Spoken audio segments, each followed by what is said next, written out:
ओम विष्णुपदाय कृष्णपृष्ठाय भूतले श्रीमते भक्तिवेदांत स्वामी निति नामिने नमस्ते सरस्वती देवे गौरवाणी प्रचारिणे निर्विशेष शून्यवादी पाश्चात्य श्रील प्रभुपाद की जय।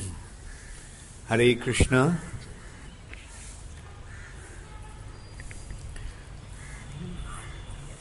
শরণাগতির এই গানটি আমরা বারবার গাইছি, কেননা এই গানটির মাধ্যমে শরণাগতির প্রকৃত বৈশিষ্ট্য এবং শ্রী চৈতন্য মহাপ্রভুর অবদান আমরা উপলব্ধি করতে পারি। শ্রী চৈতন্য মহাপ্রভু কেন এসেছেন? নমো মহাবদান্নায় কৃষ্ণ প্রেম প্রদায়তে। শ্রী চৈতন্য মহাপ্রভু এসেছেন কৃষ্ণ প্রেম দান করার জন্য। আর ভক্তিবিনোদ ঠাকুরের এই গানটির মাধ্যমে আমরা কিভাবে কি জানতে পারছি যে মহাপ্রভু এই প্রেম কিভাবে দান করছেন? এই প্রেম দান করার জন্য তিনি শরণাগতির শিক্ষা দিচ্ছেন, কারণ এই শরণাগতির মাধ্যমেই কৃষ্ণ প্রেম লাভ হয়। এই সম্বন্ধে কালকে আমি একটা দৃষ্টান্ত দিয়েছিলাম, কার কার মনে আছে সেই দৃষ্টান্তটি? ওকে, ভেরি গুড। সেই দৃষ্টান্তটি হচ্ছে লাইট সুইচ আর লাইট। লাইটটা আছে একদিকে, বাল্বটা, আর সুইচটা আছে অন্যদিকে। এখন এই সুইচটা টিপলে লাইটটা জ্বলছে, সুইচটা না টিপলে লাইটটা জ্বলবে না।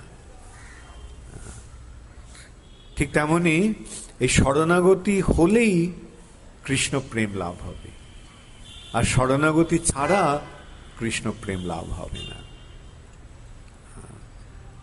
এখন এই সরল শিক্ষাটি দেওয়ার জন্য শ্রীকৃষ্ণ চৈতন্য প্রভু জীবে দয়া করি তিনি এসেছেন সপার্ষদ স্বীয় ধাম সহ। সপার্ষদ স্বীয় ধাম সহ অবতরী। তারপরেই আসছে ওই বস্তুটি, অত্যন্ত দুর্লভ প্রেম করিবারে দান, শিখায়ে শরণাগতি ভকতেরও প্রাণ। এখন প্রশ্ন আসতে পারে যে কৃষ্ণ প্রেম লাভ করার কি প্রয়োজন? আমরা কৃষ্ণ প্রেমের কি প্রয়োজন, এই ব্যাপারটা নিয়ে কালকে আমরা আলোচনা করিনি, তাই আমি ভাবছি সংক্ষেপে আজকে একটু আলোচনা করব। কৃষ্ণ প্রেম লাভের প্রয়োজনটি কি? কৃষ্ণ প্রেমের প্রয়োজন কেন? কৃষ্ণ প্রেম প্রয়োজন কেন? কেননা আমরা সকলে আনন্দ চাই, আর এই আনন্দ লাভের উপায় হচ্ছে কৃষ্ণ প্রেম। কৃষ্ণ প্রেম লাভ হলেই হৃদয়ে আনন্দ লাভ হবে। এই যে আনন্দ, আমরা সকলেই আনন্দের অন্বেষণ করছি। এই যে সুখের অন্বেষণ, সেই সুখের অন্বেষণটি প্রকৃতপক্ষে আনন্দের অন্বেষণ। আনন্দ আর সুখের মধ্যে পার্থক্যটা কি? পার্থক্যটা হচ্ছে আনন্দ হচ্ছে চিন্ময় বস্তু আর সুখটি হচ্ছে জড় বস্তু। এই জড় জগৎটি দুঃখময়, দুঃখে পূর্ণ। এখন এই দুঃখের যখন সাময়িক নিবৃত্তি হয় তখন সেটাকে আমরা বলি সুখ। কিন্তু সুখ আর আনন্দ এক বস্তু নয়। দুঃখের নিবৃত্তিটি আনন্দ নয়, বরং দুঃখের সম্পূর্ণ বিপরীত বস্তুটি আনন্দ।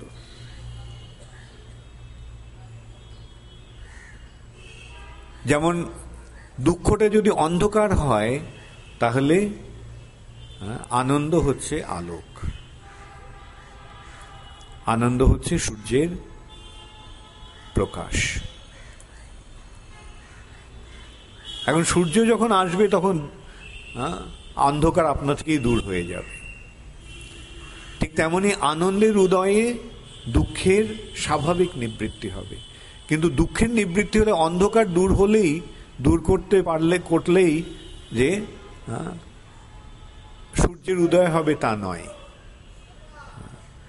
অন্ধকারটা আমরা সাময়িকভাবে দূর করতে পারি, একটা প্রদীপ জ্বালিয়ে দূর করতে পারি কিছুক্ষণের জন্য, কিছুটা দূর হতে পারে। অন্ধকারটা দূর হয় না, কিছুটা জায়গাতে আলোকের প্রকাশ হয়, কিন্তু চিরতরে অন্ধকারের দূর হয় না। কিন্তু সূর্য যখন উঠবে তখন অন্ধকার আপনা থেকে দূর হয়ে যাবে। ঠিক তেমনি আনন্দের উদয়ে, আনন্দের প্রকাশে দুঃখ আপনা থেকেই দূর হয়ে যায়। এখন সেই আনন্দের প্রকাশটা কিভাবে হবে? কৃষ্ণ প্রেমের প্রকাশের ফলে, কৃষ্ণ প্রেমের উদয়ের ফলে আনন্দ লাভ হবে। এই যে কৃষ্ণ ভক্তি বিষয়টি একটি বিজ্ঞান, ইটস এ সায়েন্স। এটা কোনো সেন্টিমেন্টাল ব্যাপার নয়। যেমন সূর্যের উদয় হলে অন্ধকার দূর হয়ে যাবে, এটা কি সেন্টিমেন্টাল স্টেটমেন্ট? না, it's a scientific fact. It's a scientific fact.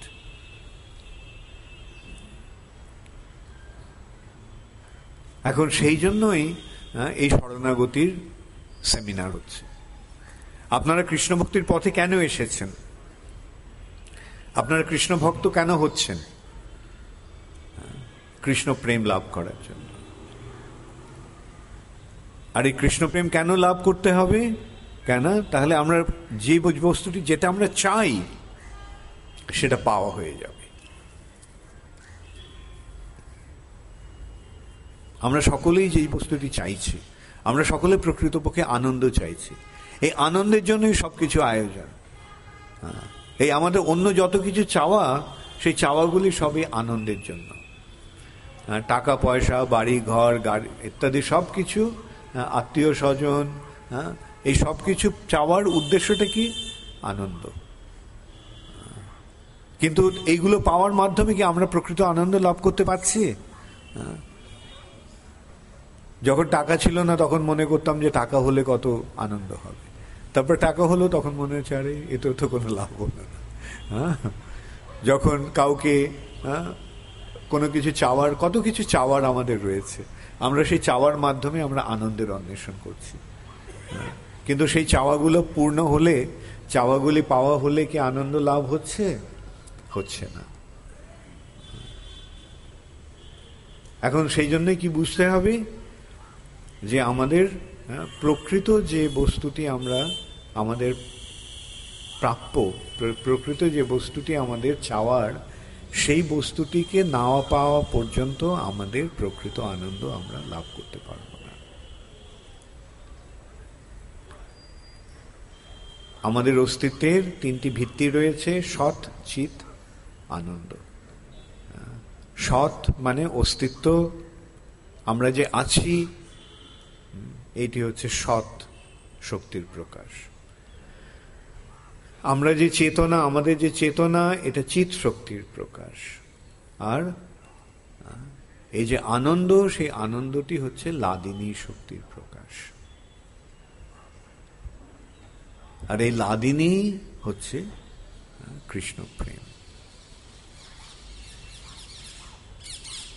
এই লাদিনী শক্তির প্রকাশ কৃষ্ণ প্রেমের মাধ্যমে প্রকাশিত হবে।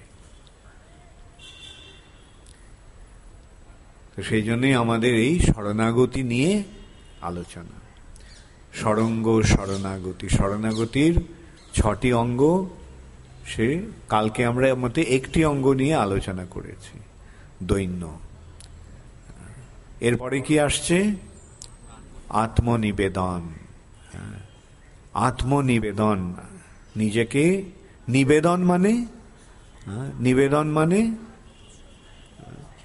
সমর্পণ, নিজেকে দিয়ে দেওয়া।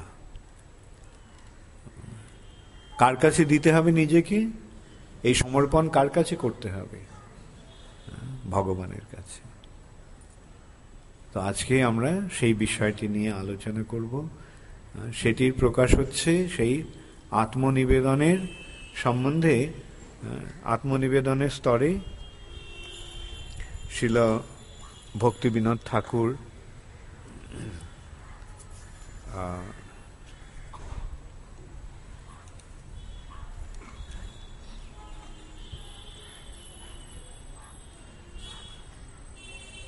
অনেকগুলি কবিতা লিখেছেন, তার মধ্যে যেটা আমরা সিলেক্ট করেছি সেটি হচ্ছে মানস দেহ গেহ যো কিছু মোর অর্পিলু তুয়া পদে নন্দ কিশোর। এই কপিটি সকলের কাছে আছে কি? আত্মনিবেদন আছে 9 থেকে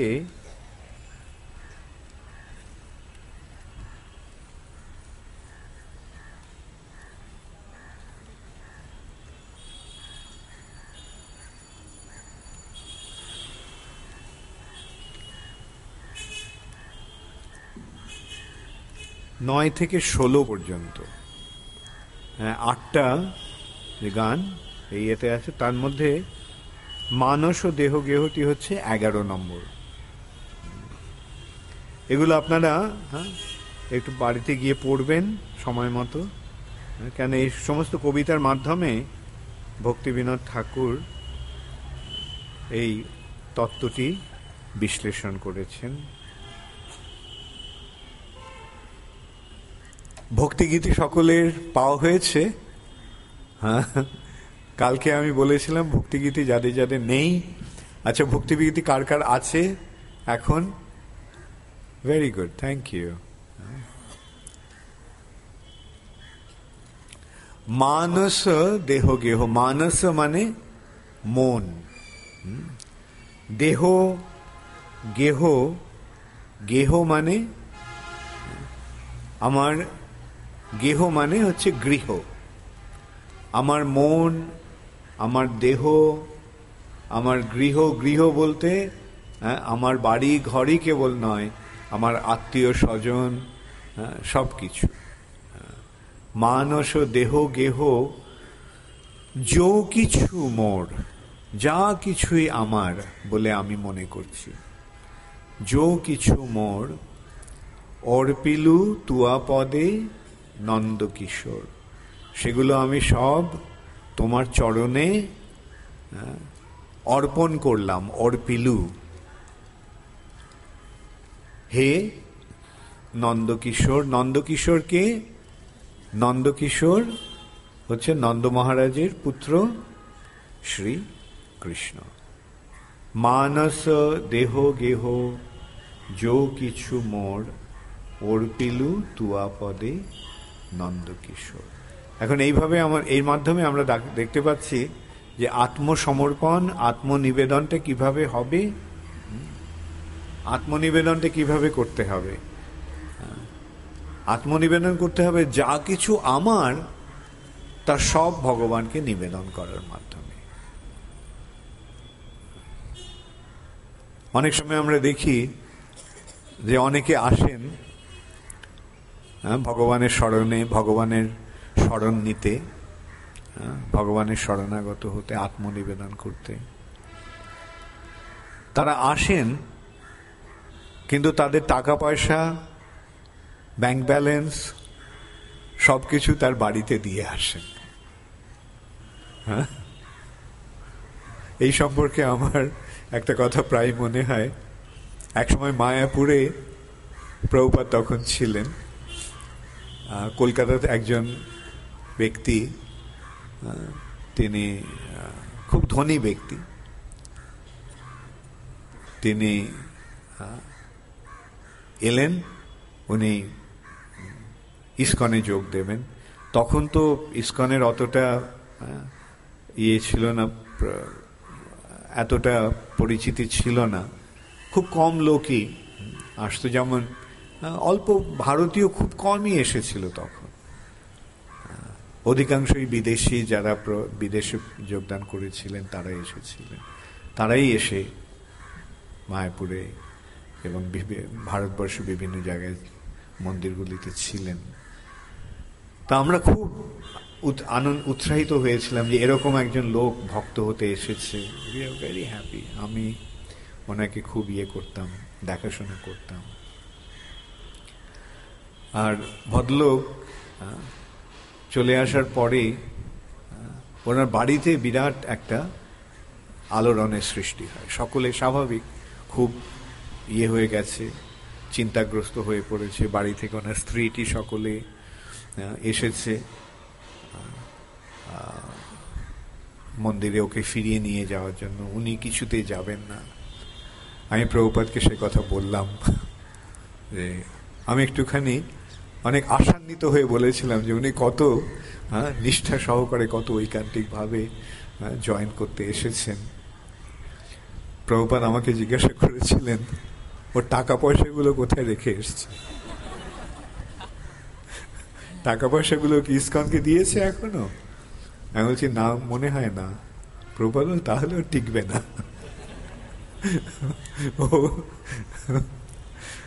এবার তাই ঠিকই কয়েকদিন পরে ভদ্রলোক বাড়ি চলে গেলেন। তো এখন আমার আমি যদি কৃষ্ণের কৃষ্ণকে আমি যদি নিজেকে আমার কৃষ্ণের কাছে সমর্পণ করতে চাই, তাহলে তার প্রকাশটা কিভাবে হবে? আমার যা কিছু আছে তা সব কৃষ্ণকে দিয়ে তারপরে আমি আমার এই শরণাগতির বা আত্মনিবেদন আমার প্রকাশ করতে হবে।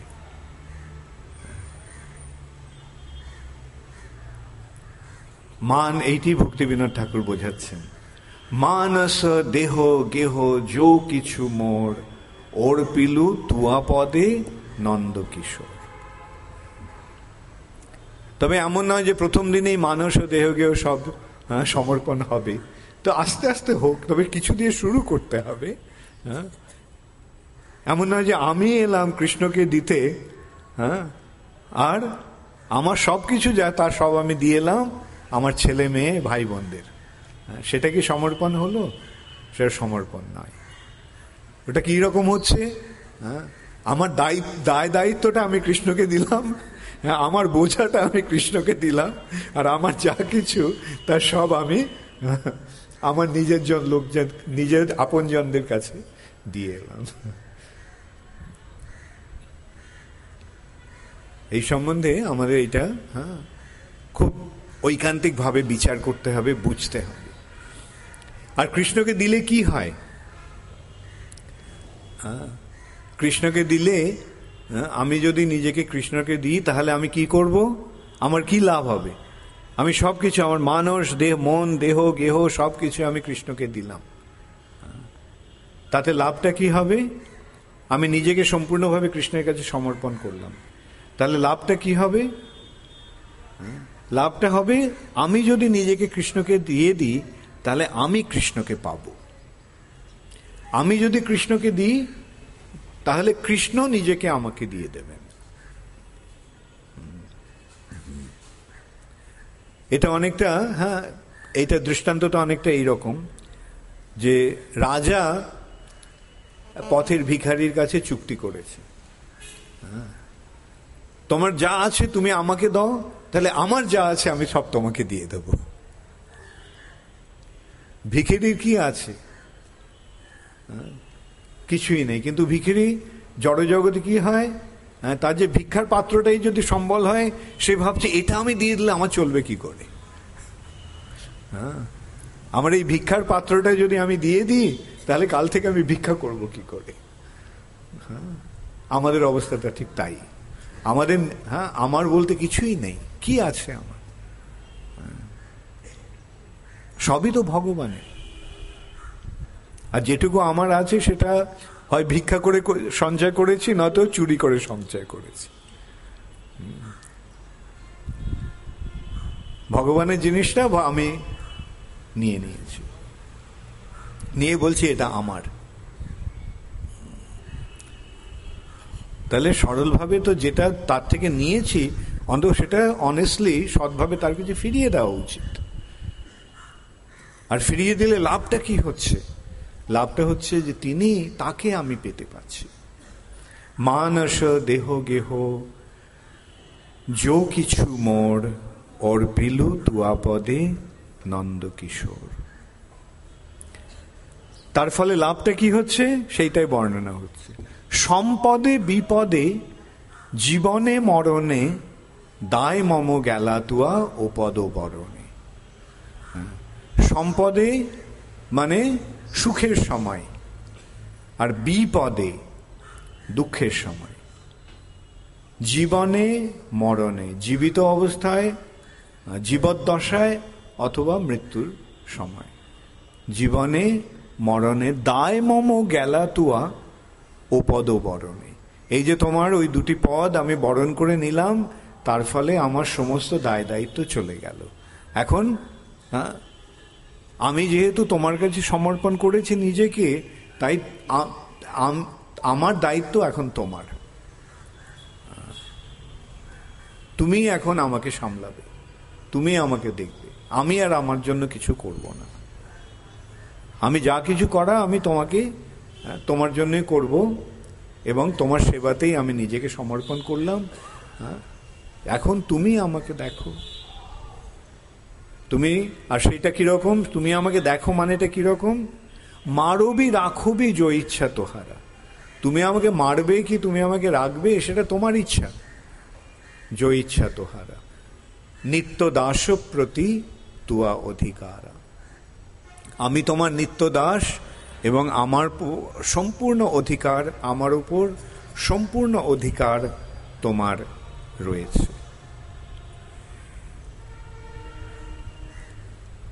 মারবি রাখবি যো ইচ্ছা তোহারা নিত্য দাস প্রতি তুয়া অধিকারা। জন্মাও বি মোয়ে ইচ্ছা যদি তোর ভকত গৃহে জনি জন্ম হও মোর।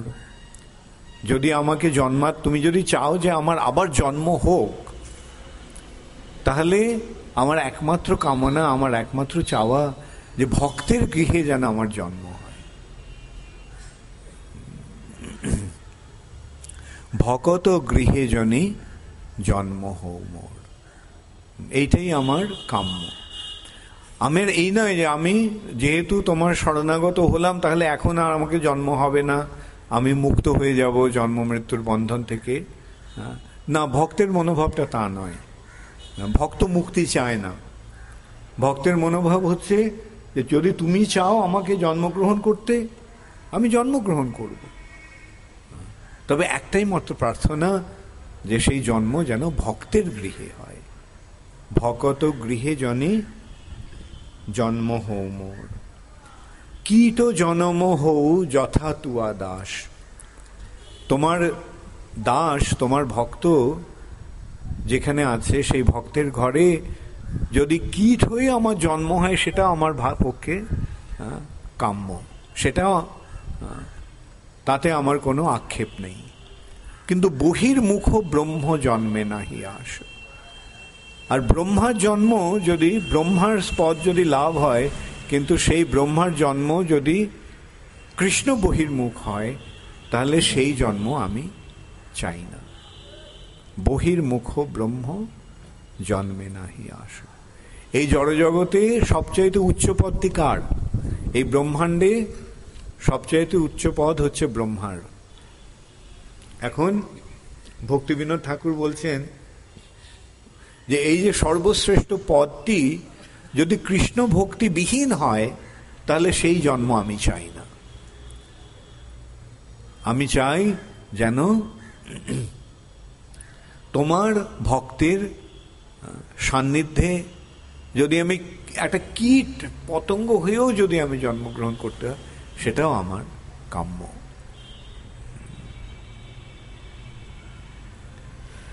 ভুক্তি মুক্তি স্পৃহা বিহীন যে ভক্ত লভ ইতে তাকো সঙ্গ অনুরক্ত।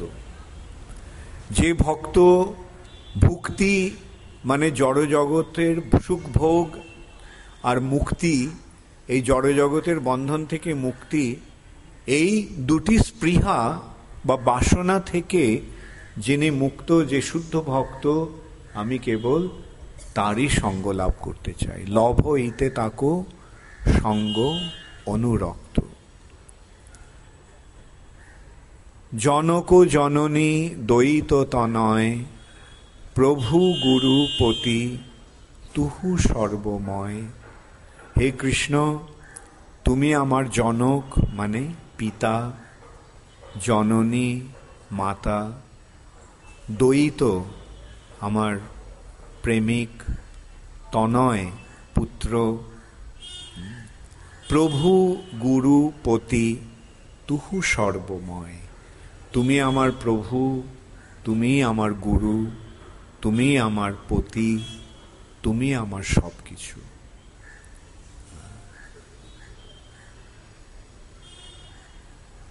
ভকতি বিনোদ কহে শুনো কান, রাধা নাথ তুহু হামারো পরাণ। ভক্তি বিনোদ ঠাকুর বলছেন, হে কানাইয়া, হে কৃষ্ণ, হে রাধানাথ, হে রাধার পতি, রাধা নাথ, তুমি আমার সব কিছু। রাধা নাথ তুহু হামারো পরাণ।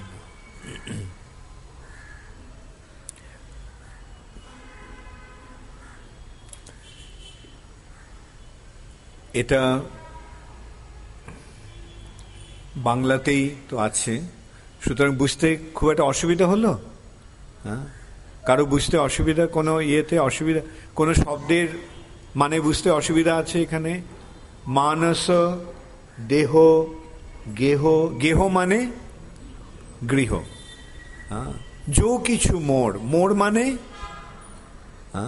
মোর মানে আমার, যো কিছু, যা কিছু, যা কিছু আমার, আমার মন, দেহ, গৃহ, আত্মীয় স্বজন, বন্ধু বান্ধব, গাড়ি বাড়ি, যা কিছু আমার, অর্পিলু তুয়া পদে নন্দকিশোর।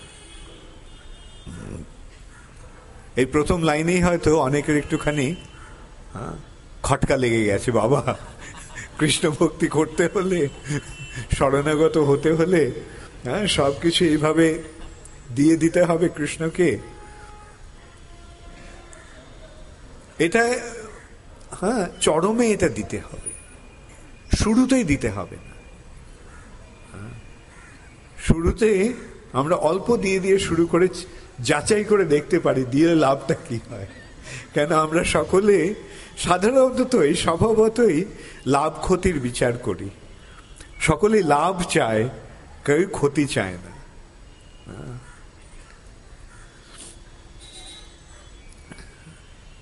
যদি আমি এটা এইভাবে আমরা দেখতে পারি, যদি আমি 1 টাকা দিয়ে 10 টাকা ফেরত পাই, তাহলে আমি 1 টাকা দেব?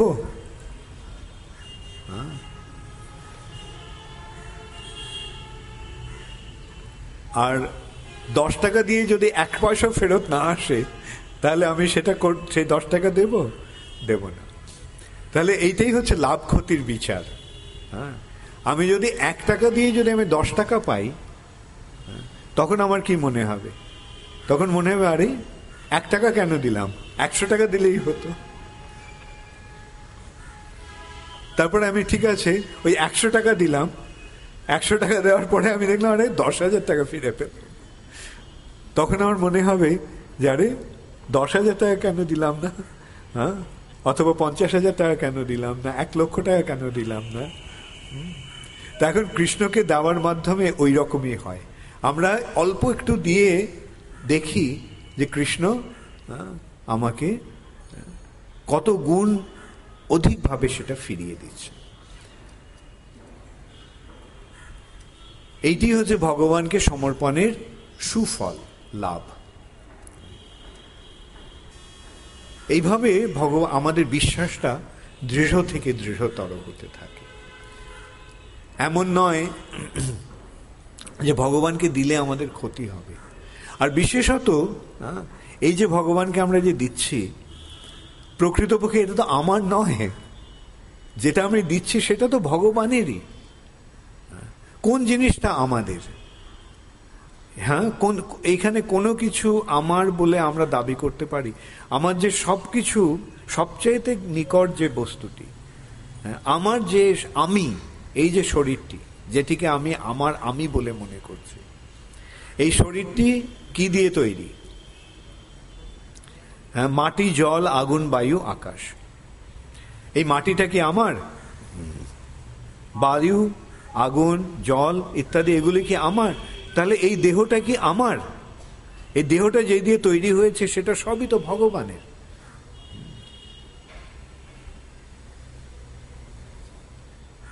ঠিক তেমনই আমরা যদি সবকিছু যদি আমরা বিচার করে দেখি, যে বাড়িটা তৈরি হয়েছে, আমি বলছি এটা আমার বাড়ি, জমিটা বলছি আমার জমি, কিন্তু প্রকৃতপক্ষে জমিটা কি আমার? না, এই সব কিছুই ভগবানের।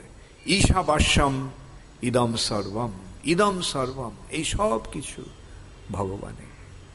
এই জগতে যা কিছু ঈশাবাস্যম, সব কিছু ভগবানের। এইটা আমাদের সবার আগে বুঝতে হবে, উপলব্ধি করতে হবে। সবকিছু ভগবানের, অথচ ভগবান আমাদেরকে এগুলি দিয়েছেন। যৎকিঞ্চ জগত্তান জগৎ, সবকিছু ভগবানের, কিন্তু ভগবান আমাদের দিয়েছেন। কিরকম দিয়েছেন? হ্যাঁ, যেমন বাবা যেমন ছেলেকে দেয়, ছেলে মেয়েদের বাবা দিয়েছেন, এই ঘরটা তোমার। ছেলে ভাবছে এই ঘরটা আমার, কিন্তু আসলে বাড়িটা কার? বাড়িটা তো বাবার বাড়ি। কিন্তু বাবা ছেলেকে বলেছেন, আর মেয়েকে এই ঘরটা, ছেলেকে এই ঘরটা দিয়েছেন, এবং তারা ভাবছে এটা আমার ঘর। তারপরে বাবা ওদের হাত খরচার টাকা দিচ্ছে। ছেলে ভাবছে টাকাটা পেয়ে যে এটা তো আমার টাকা, এখন আমি এটা খরচ করতে পারি। এখন বাবা টাকাটা দিয়েছে, আর ছেলেকে, ছেলে সেই টাকাটা নিয়ে কিছু মিষ্টি কিনেছে। ওর মিষ্টি খেতে খুব ভালো লাগে, কিন্তু মিষ্টিটা কিনে সে কি করলো? সে মিষ্টিটা গিয়ে বাবাকে দিয়েছে। বাবা, আমি এটা তোমার জন্য নিয়ে এসেছি। বাবারই টাকা দিয়ে মিষ্টিটা কিনে বাবাকে দিচ্ছে, আর বাবার কিরকম মনে লাগছে তখন? বাবার মন আনন্দে ভরে উঠছে। তাই ভগবানেরই জিনিস আমরা যদি ভগবানকেই ফিরিয়ে দিই, ভগবান ঠিক সেইভাবে আনন্দিত হন।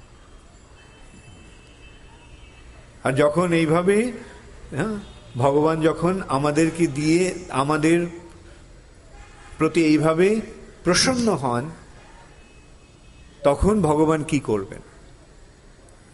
ভগবান আমাদের সবকিছু দিতে প্রস্তুত থাকবে। আর আমরাও তখন সেই সবকিছু নিয়ে কি করব? সবকিছু আবার ভগবানকে ফিরিয়ে দেব। ভগবানকে ফিরিয়ে দেব মানে ভগবানের সেবায় সেগুলি নিযুক্ত করব। এইটি হচ্ছে ভক্তির পথ। সবই ভগবানের, আমি সবই ভগবানকে ফিরিয়ে দিচ্ছি। আমাদের দৈনন্দিন জীবনে আমরা দেখতে পাই, ভগবানকে কিছু দিলে ওটা কি আমাদের ক্ষয় হয়, লোকসান হয়? আমরা দেখতে পাই মন্দিরে আমরা, অথবা বাড়িতেও, যাদের যাদের বাড়িতে ভগবানের ইয়ে রয়েছে, আসন রয়েছে, আপনারা পুজো করছেন, আপনারা রান্না করে ভোগটা ভগবানকে দেওয়া হচ্ছে। ভগবানকে ভোগ দিলে ভগবান কি সেটা খেয়ে ফেলছেন? না, আমাদেরকে ফিরিয়ে দিচ্ছেন। ভগবান ফিরিয়ে দিচ্ছেন। সেটা বাড়িতেই ভোগ দিই বা মন্দিরেই ভোগ দিই, আর সেটা কিভাবে ফিরিয়ে দিচ্ছেন? প্রসাদ রূপে ফিরিয়ে দিচ্ছেন। আর সেই প্রসাদ খেয়ে, সেই প্রসাদ সেবা করে আমরা আমাদের পাপ থেকে মুক্ত হয়ে যাচ্ছি। অতএব ভগবানকে দিতে আমরা যেন কোনো রকম সংকোচ বা বিরূপ মনোভাব পোষণ না করি। ভগবানকে দিতে আমরা যেন সব সময় উদারভাবে দিতে প্রস্তুত থাকি। এবং সেই সম্বন্ধে প্রভুপাদ বলতেন যে আমরা, ভগবান যখন আমাদের দেবেন, ভগবান চার হাতে দেবেন, আর আমরা দু হাতে সেটা গ্রহণ করতে পারবো না। আর ভগবান যদি নিতে চান তাহলে তিনি 4 হাতে নেবেন, আর সে 2 হাত দিয়ে আমরা সামলাতে পারবো না।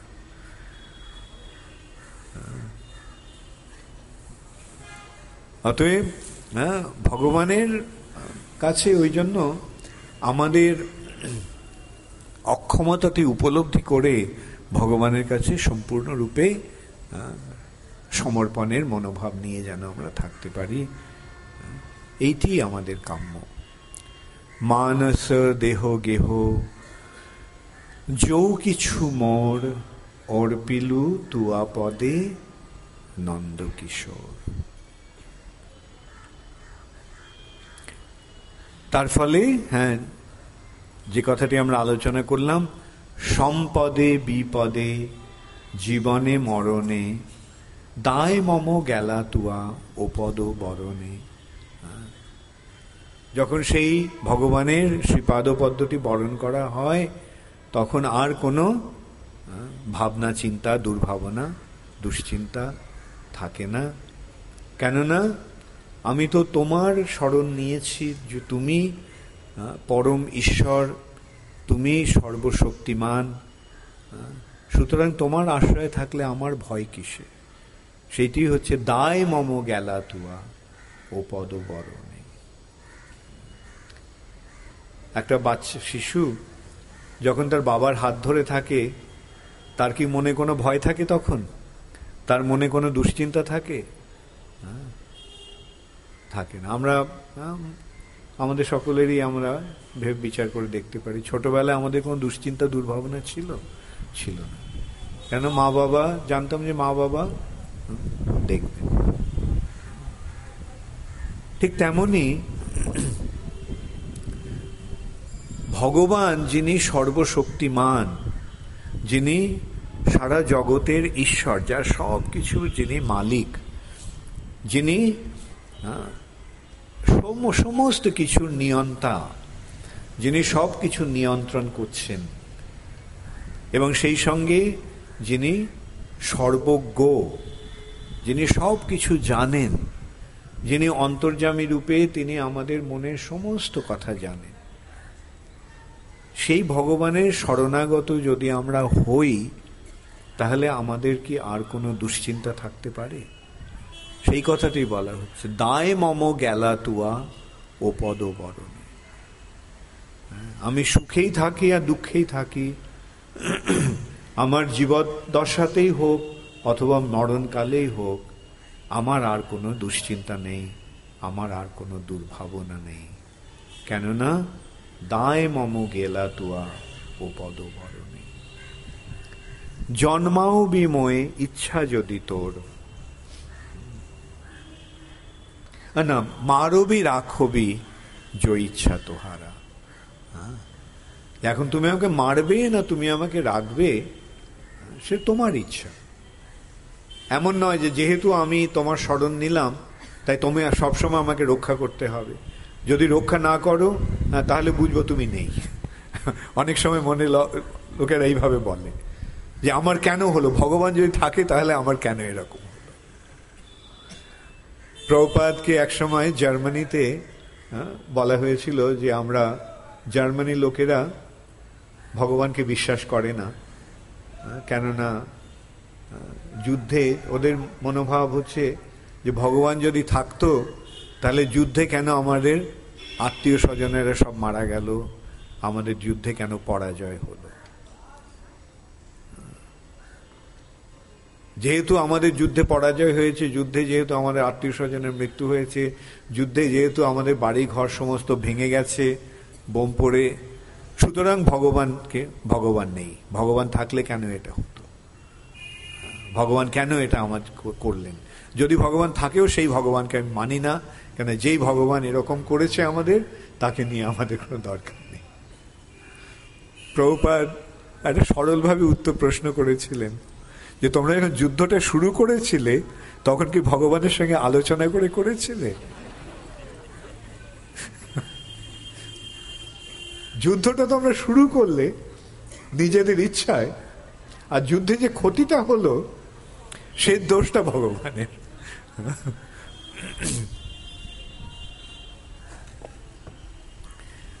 এখন সেটাই করতে হবে। আর ভক্তের মনোভাবটা কিরকম? মারবি রাখবি জয়িচ্ছা তোহারা। শরণাগত হওয়া মানেটা কি? আমি তোমার হয়ে গেলাম, এখন তুমি আমাকে নিয়ে যা করবে তাহলে আমি সেটাই মেনে নেব। আমি যদি বলি যে তুমি আমার ভালোটাই কেবল করবে, খারাপটা করলে আমি তোমাকে মানব না, তাহলে কি আমি তার শরণাগত হলাম, না আমি আমার নিজের সত্তাটিকে বজায় রাখলাম? ভগবানের শরণাগত হওয়া মানে আমি তোমার কাছে দিয়ে দিলাম সবকিছু। আর ভগবান যে কিভাবে রক্ষা করবেন সেটা আমরা পরে আসব। তবে তার একটা দৃষ্টান্ত আমরা এইভাবে দিতে পারি যে আমাদের মনে হতে পারে যে ভগবান আমার কি ক্ষতি করছে, কিন্তু ঠিক আছে, ভগবান আমার কি ক্ষতি করলো, কিন্তু চরমে আমরা দেখতে পাবো যে ভগবান কিভাবে আমাদের সর্ব অবস্থাতে রক্ষা করছেন। এটা একটা দেখুন, এরকম একটা দৃষ্টান্ত, কয়েকটা দৃষ্টান্ত আমরা এইভাবে দিতে পারি যে এক ভদ্রলোকের প্রচন্ড একটা ইম্পর্টেন্ট কাজ আছে, আর এয়ারপোর্টে গেছেন, ওকে যেতে হবে দিল্লিতে কলকাতা থেকে, প্রচন্ড জরুরি কাজ। আর গিয়ে এয়ারপোর্টে যখন গেলেন, গিয়ে দেখলেন যে ফুল হয়ে গেছে, ফ্লাইট ফুল। ও বলল আমার তো টিকিট বুকিং ছিল, আপনি কেন ইয়েটা দিলেন? যে কাউন্টার থেকে ওরা বলল যে আপনার 1 ঘন্টার মধ্যে আপনি আসেননি, তাই জন্য আপনার ক্যান্সেল হয়ে গেছে টিকিট। ভদ্রলোক রাগারাগি করে ঝগড়াঝাটি শুরু করলেন, আর সব চরমে গিয়ে তিনি ভগবানকে দোষটা দিলেন যে আমার এত বড় একটা কাজ, এত বড় একটা জরুরি কাজ, আর ভগবান এরকম ভাবে আমাকে ফ্লাইটটা মিস করিয়ে দিল। ভদ্রলোকের খুব মন খারাপ, রাগ হয়েছে প্রচন্ড। তো কিছুক্ষণ পরে তিনি খবর পেলেন যে ফ্লাইটটা ক্র্যাশ করেছে। তো আপাত দৃষ্টিতে মনে হলো যে আমার কত ক্ষতি হলো, আমি ফ্লাইট মিস করলাম, কিন্তু চরমে গিয়ে আমি বেঁচে গেলাম।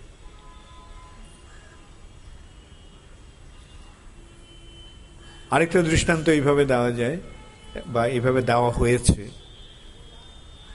যে বেড়াল তার বাচ্চাটিকে কিভাবে এক জায়গা থেকে আরেক জায়গায় নিয়ে যায়, মুখে করে নিয়ে যায়। কোন জায়গাটায় ধরে? ঠিক ঘাড়ের পেছনটাতে। আর সে বেড়ালের দাঁতগুলি কিরকম? অত্যন্ত ধারালো। আর এই জায়গাটা ধরছে যে জায়গাটা সবচাইতে সেন্সিটিভ। তো মনে হচ্ছে যে বেড়ালটা বাচ্চাটাকে যেন মেরে ফেলছে, কিন্তু আসলে কি করছে? এক জায়গা থেকে নিরাপদ স্থানে আরেক জায়গায় নিয়ে যাচ্ছে। তো এইভাবে আপাত দৃষ্টিতে মনে হতে পারে যে ভগবান আমি ভগবানের শরণ নিলাম আর ভগবান আমার ক্ষতি করল, কিন্তু প্রকৃতপক্ষে চরমে আমরা দেখতে পাবো যে সেটা ক্ষতি নয়, ভগবানের শরণাগতির ফলে আমাদের পরম লাভ হচ্ছে। ভগবানই আমাদের চরম মঙ্গল সাধন করে আমাদেরকে নিরাপদ স্থানে নিয়ে যাচ্ছে। এরকম বহু দৃষ্টান্ত আমরা বিচার করে দেখতে পারি যে ভগবানের শরণাগত হলে কখনো কোনো ক্ষতি হয় না।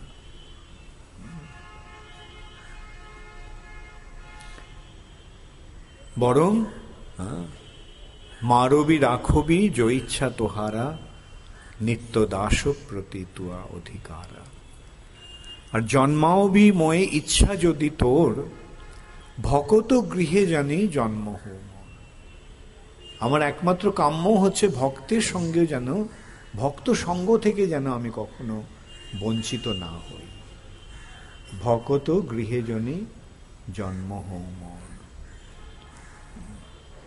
কীট জনম হৌ যথা তুয়া দাস, বহির্মুখ ব্রহ্ম জন্মে নাহি আস। কীট জন্ম হৌ যথা তুয়া দাস, কেন সেই ভগবানের দাস বা ভগবানের ভক্তের সঙ্গ লাভ হলে কি হবে? হরিকথা শ্রবণ হবে, ভগবানের সঙ্গে সম্পর্ক অক্ষুণ্ণ থাকবে। অনেক সময় দেখা গেছে যে আপাত দৃষ্টিতে মনে হয়েছে যেন অধঃপতন হলো। যেমন জড় ভরত, মহারাজ ভরত তিনি সারা পৃথিবীর রাজা ছিলেন। তিনি একসময় তার রাজপদ, রাজ সিংহাসন, রাজপ্রাসাদ ত্যাগ করে তিনি বনে চলে গেলেন। সেখানে গিয়ে ভগবানের চিন্তায় তিনি ভগবানের ধ্যানে মগ্ন হয়ে আছেন। একসময় একটা হরিণ শাবককে, মৃত মা মারা গেছে, সেই হরিণ শাবকটা জলে ভেসে যাচ্ছিল। সেই বাচ্চা হরিণ শিশুটিকে ভরত মহারাজ রক্ষা করলেন। আর সেই হরিণ শিশুটির প্রতি তিনি এত আসক্ত হয়ে গেলেন যে ভগবানের কথা আর তার মনেই রইল না। সেই হরিণ শিশুটিকে নিয়েই তিনি মেতে রইলেন। কোথায় হরিণটা গেল, কোনো ক্ষতি হলো কিনা, একটু কোথাও দূরে চলে গেলেই ভাবত কোনো হিংস্র প্রাণী, হিংস্র পশু এসে ওর কোনো অনিষ্ট করলো কিনা, মেরে ফেললো কিনা। তো এইভাবে সারাক্ষণ সেই হরিণ শিশু চিন্তায় থেকে মৃত্যুবরণ করার ফলে ভরত মহারাজ পরবর্তী জীবনে হরিণ জন্মপ্রাপ্ত হল। একটা হরিণ রূপে তার জন্ম হল। কিন্তু যদিও হরিণ রূপে জন্ম হলো, তবুও তিনি জাতি স্মর ছিলেন। তার পূর্বজন্মের সমস্ত কথাগুলি তার মনে ছিল। তাই এই জন্মে হরিণ জন্ম পাওয়া সত্ত্বেও এই জন্মে আর যাতে কোনো রকম বন্ধন বা আসক্তি না আসে, সেই জন্য তিনি কি করলেন? তিনি যে বনে যে যেখানে ইয়েরা থাকে, সাধুরা থাকে, সেখানে সাধুদের আশ্রমের কাছে গিয়ে তিনি থাকতেন। যদিও হরিণ, কিন্তু সে গিয়ে ওখানে সাধুদের কাছে ওখানে বসে থেকে সাধুরা যে হরি কথা বলছে সে হরি কথা শুনত। এবং তারপর সেই হরিণ জন্ম ত্যাগ করার পর, হরিণ শরীর ত্যাগ করার পর তিনি পরবর্তী জীবনে তিনি শুদ্ধ ভক্ত রূপে জন্মগ্রহণ করলেন, জড় ভরত রূপে। এইরকম বহু দৃষ্টান্ত পাওয়া যায় যে যারা প্রকৃত ভক্তির পথে থাকতে চান তারা কেবল ভক্ত সঙ্গতেই লাভ করতে চান। কীট জনম হৌ যথা তুয়া দাস, বহির্মুখ ব্রহ্ম জন্মে নাহি আস। জন্মাও বিময়ে ইচ্ছা যদি তোর, ভগত গৃহে জনি জন্ম হৌ। এরকম অনেক দেখা যায় যে যারা পশুজনী প্রাপ্ত হয়েছে, পশু শরীর প্রাপ্ত হয়েছে, কিন্তু তাদের আচরণ দেখে বোঝা যায় তারা পূর্বজন্মে ভক্ত ছিল, কোনো কারণে পশু জন্ম প্রাপ্ত হয়েছে। আমার এক মনে আছে, আমরা বৃন্দাবনে একাদশীর দিন পরিক্রমা করতাম, বৃন্দাবন পরিক্রমা করতাম। এবং যখনই আমরা পরিক্রমায় যেতাম, একটা কুকুর আমাদের ঠিক দরজার সামনে দাঁড়িয়ে থাকত। আর যখন আমরা পরিক্রমা শুরু করতাম, ও আমাদের সঙ্গে পরিক্রমা করত। যদিও একটা কুকুর আমাদের সঙ্গে সঙ্গে থেকে পরিক্রমা করে তারপর পরিক্রমার পরে আবার চলে যেত। তাহলে সে কি কুকুর? তার আত্মাটি অতি উন্নত স্তরের আত্মা, কোনো কারণে একটা কুকুরের শরীর প্রাপ্ত হয়েছে। বলা হয় বৃন্দাবনে যদি কেউ অপরাধ করে, অন্যায় আচরণ করে, তাহলে তারা পশুজনী প্রাপ্ত হয়, কুকুরের জন্য প্রাপ্ত হয়, শুয়োরের জন্য প্রাপ্ত হয়। কুকুর এবং শূকর জনি প্রাপ্ত হয়। বৃন্দাবনে অনেক ও বাঁদরের শরীর প্রাপ্ত হয়। বৃন্দাবনে অনেক বাঁদর আছে, সে বাঁদরগুলি অনেকেই বুঝতে হবে যে তারা পূর্বজন্মে তারা ভক্ত ছিল, এবং প্রভুপাদ বলেছিলেন এই জন্মের পরে তারা তারা ভগবত ধামে ফিরে যাবে। কোনো কারণবশত তারা এই পশুজনি প্রাপ্ত হয়েছে।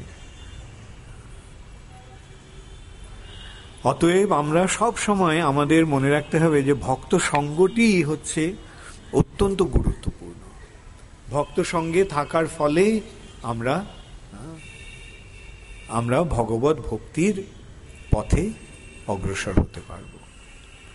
কীট জনম হৌ যথা তুয়া দাস, সে যদি একটা কীট বা পতঙ্গ শরীরও যদি প্রাপ্ত হয়, তাহলেও সে এইভাবে ভক্ত সঙ্গে আধ্যাত্মিক উন্নতি লাভ করতে পারবে। আর ভক্ত কোন ভক্তের সঙ্গ করতে হবে? ভুক্তি মুক্তি স্পৃহা বিহীন যে ভক্ত। শুদ্ধ ভক্তের লক্ষণটি কিরকম? শুদ্ধ ভক্তের লক্ষণ হচ্ছে তিনি ভুক্তি মানে ভোগ, কর্মের ফলে ভোগ, আর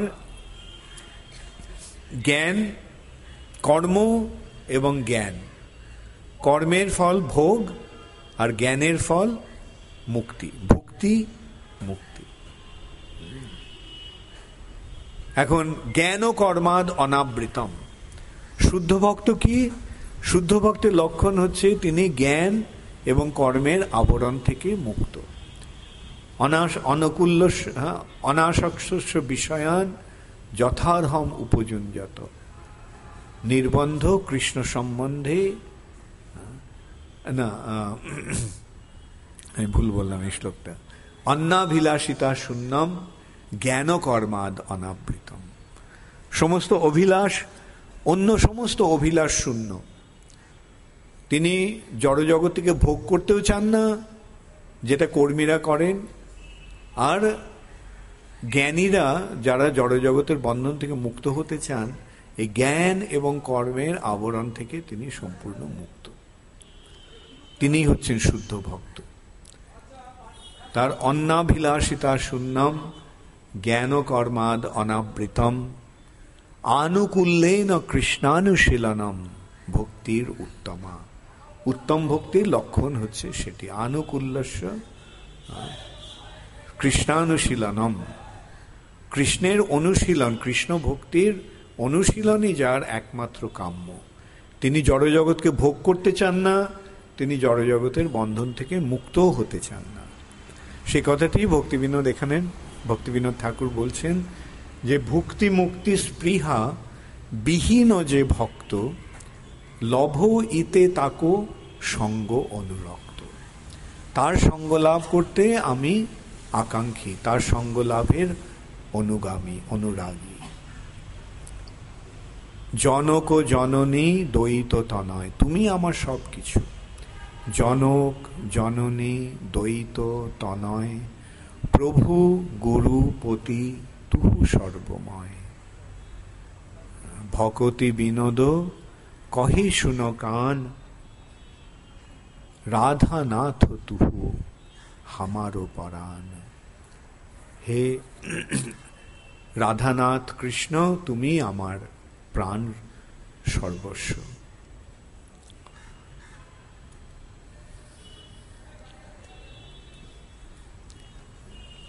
সকলের কাছে সং কপি আছে এটা? তাহলে এখন আমরা এই গানটি গাইব, ঠিক আছে?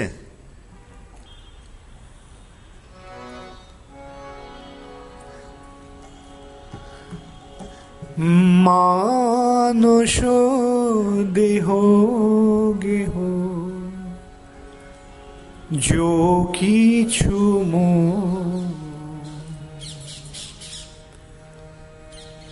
অর্পিলু তুয়া পদে নন্দ কিশোর।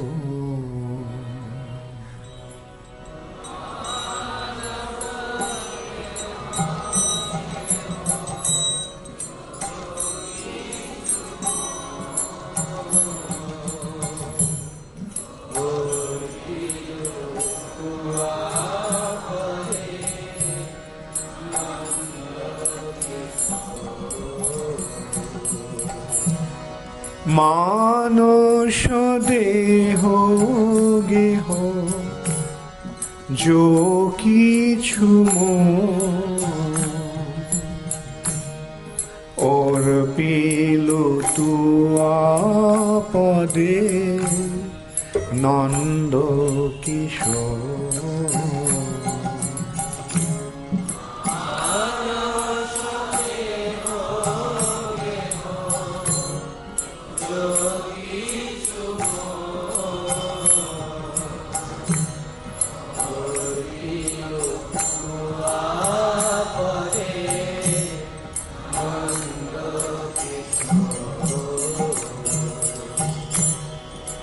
সম্পদে বিপদে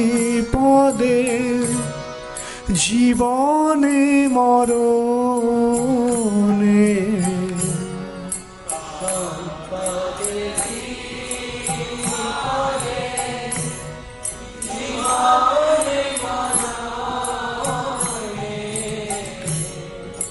সম্পদে বিপদে জীবনে মরণে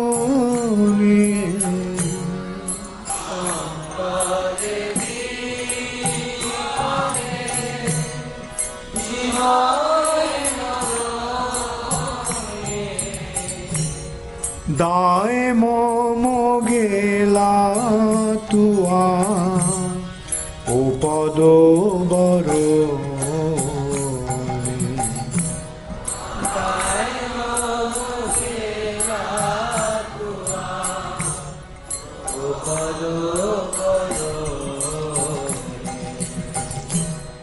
দায় মম গেলা তুয়া ও পদ বরণে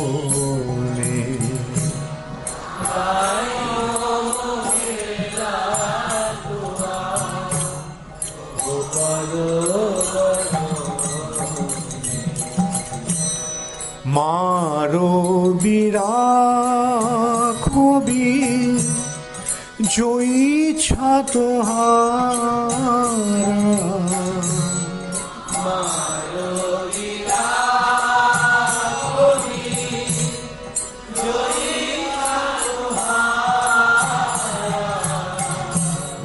মারো বিরাখবি জয়ী ছাতহারা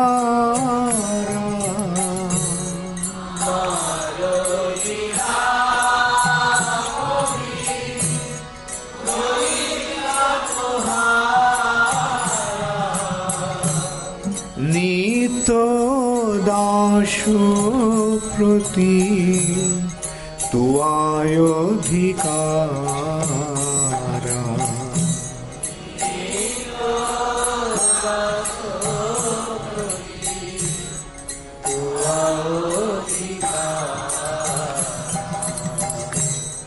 নিত্য দাস প্রতি তুয়ায় অধিকার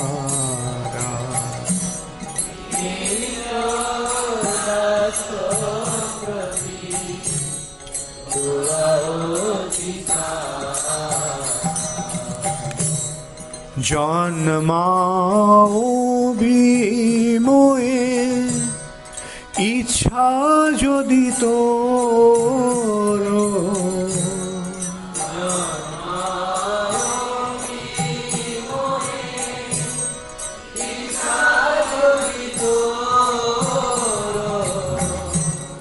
জন্মাও বিময়ে ইচ্ছা যদি তোর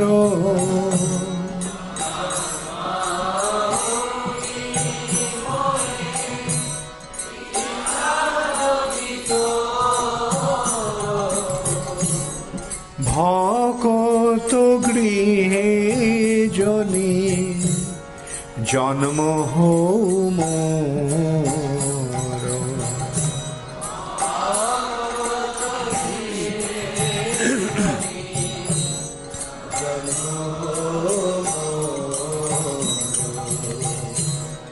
ভকত গৃহে জনে জন্ম মোর।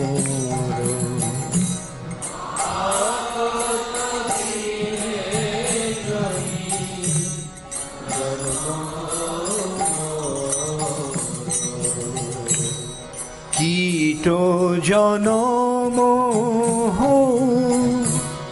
যথা তু আদাস,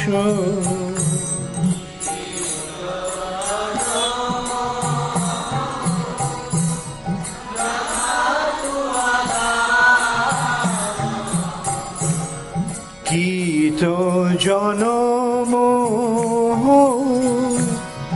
যথা তু আদাস,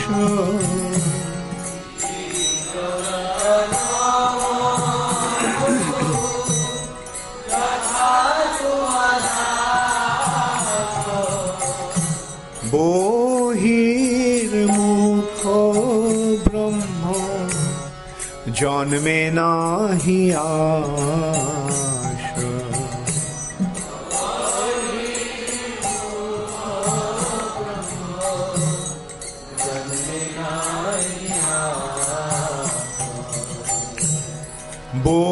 বহির্মুখ ব্রহ্ম জন্মে নাহি আশ,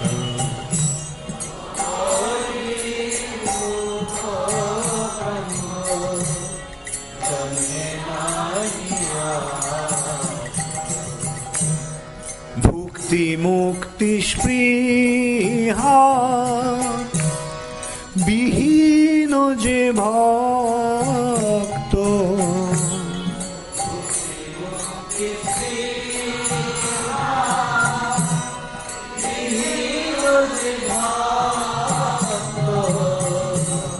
ভুক্তি মুক্তি স্পৃহা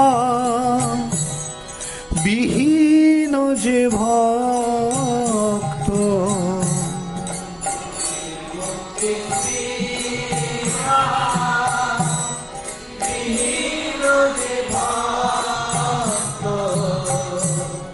লভ হইতে তাকো সঙ্গ অনুরক্ত,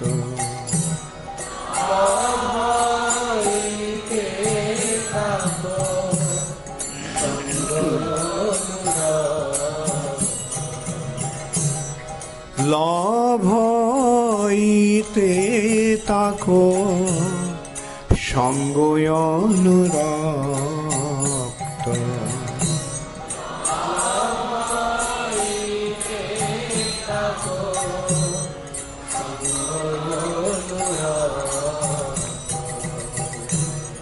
জনক জননী দ্বৈত তনয়,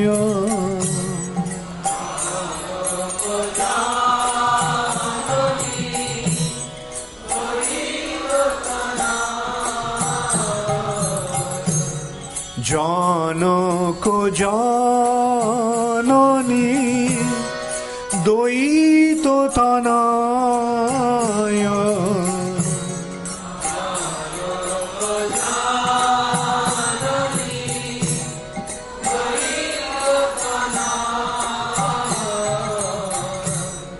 প্রভু গুরুপতি তুহু সর্বময়,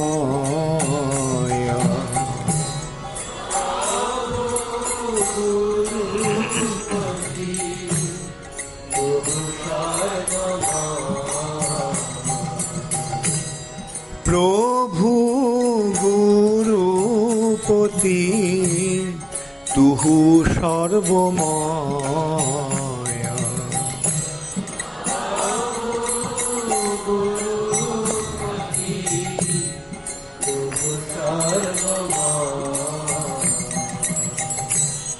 ভকতি বিনোদ কহে শুনকান,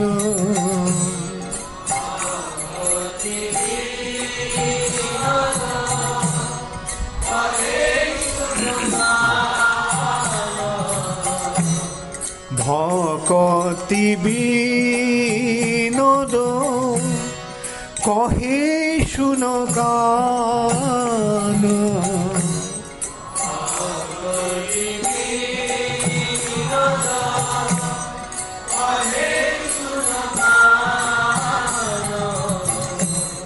राधा नाथ तुहु हमारो परान,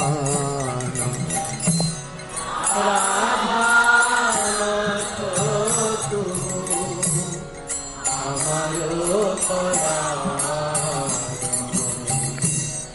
राधा नाथ तुहु हमारो परान,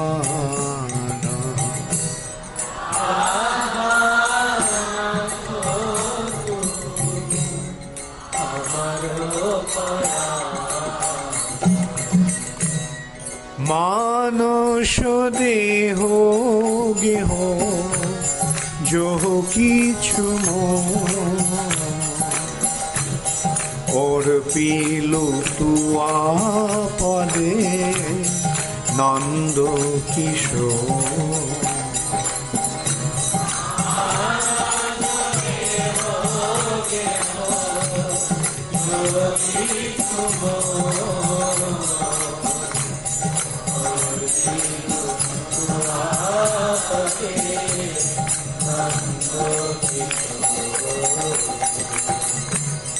সম্পদে বিপদে জীবনে মরণে,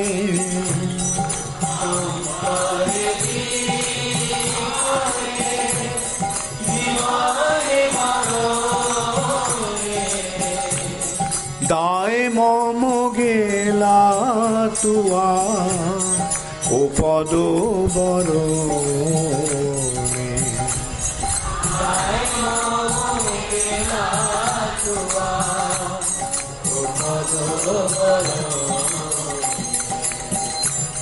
মারো বিরাখবি जो इच्छा तोहारा,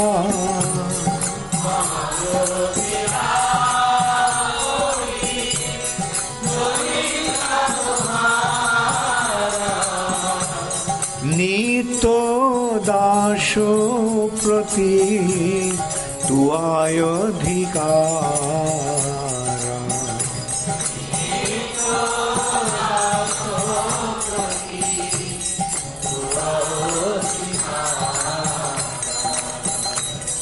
জন্মাও বিময়ে ইচ্ছা যদি তোর,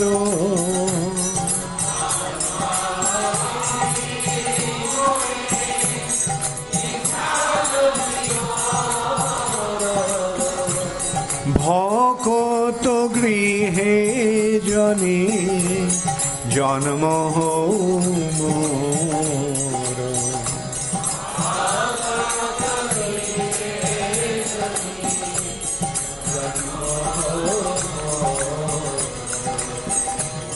কীট জনম হও যথা তুয়া দাস,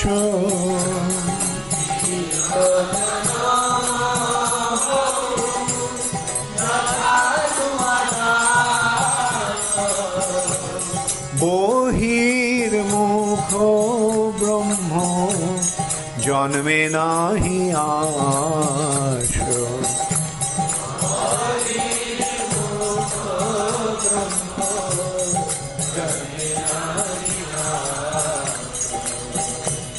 ভুক্তি মুক্তি স্পৃহা বিহীন যে ভক্ত,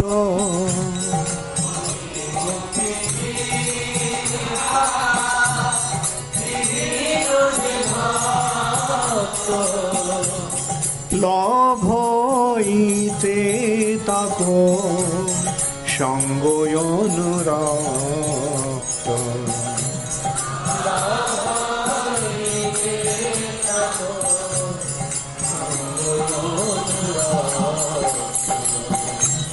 জনক জননী দ্বৈত তনয়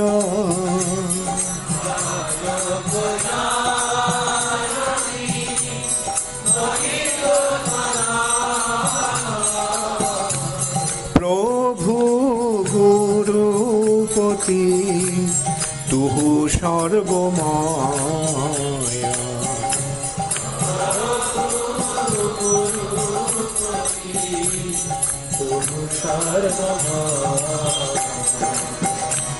ভকতি বিনোদ কহে শুন কান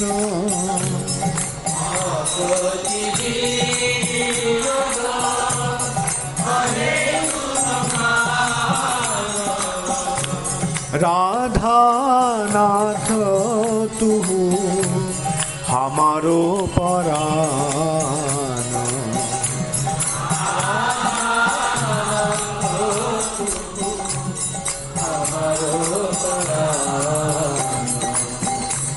राधा नाथ तुहु हमारो परान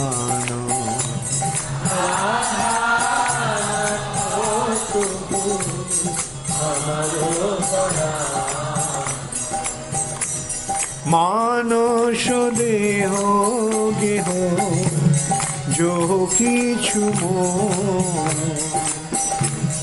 और पीलो तुआ पदे नंद किशोर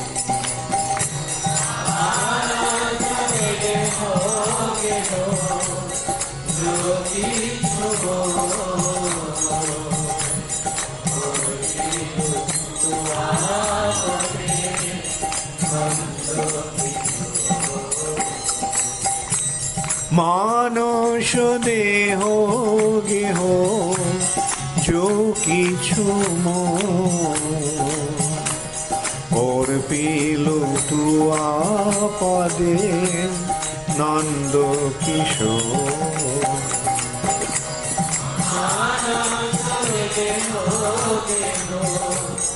जो किछु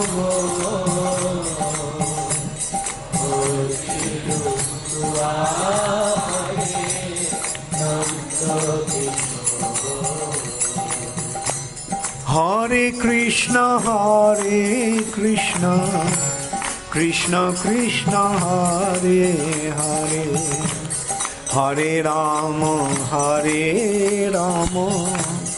राम राम हरे हरे हरे कृष्ण कृष्ण कृष्ण हरे हरे हरे राम राम राम हरे हरे कृष्ण कृष्ण कृष्ण हरे हरे हरे राम राम राम हरे हरे हरे कृष्ण कृष्ण कृष्ण हरे हरे हरे राम राम राम हरे Krishna Krishna Krishna Hare Hare Hare Ram Ram Ram Ram Hare Hare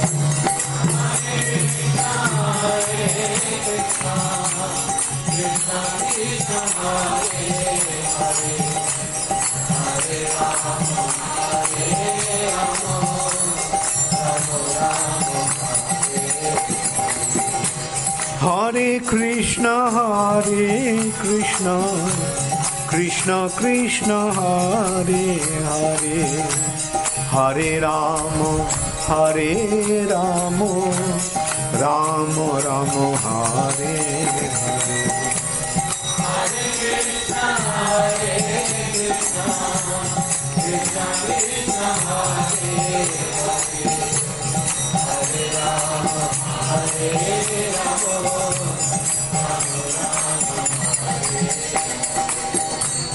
Hare Krishna, Krishna Krishna, Hare Hare, Hare Rama, Rama Rama, Hare Hare. Hare Krishna, Krishna Krishna, Hare Hare, Hare Rama, Rama Rama,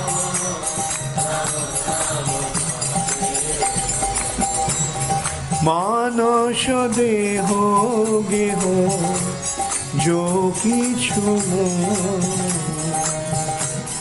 और पीलो तुआ पदे नंद किशोर।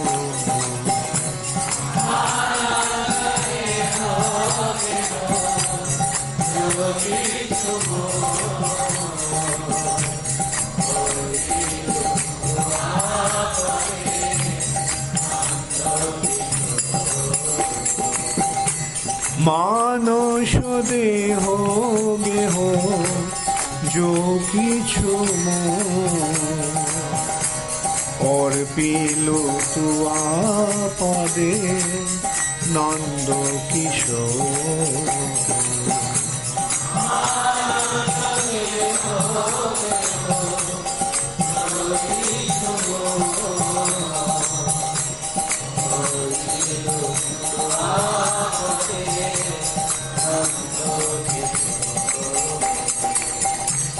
मानस देह गेह जो किछु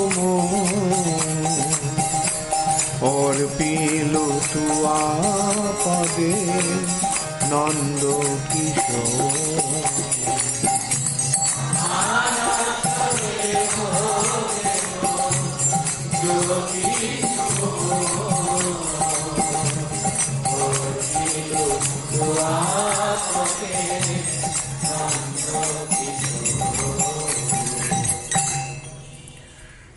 हरे कृष्णा, गौर प्रेमानंदे हरे।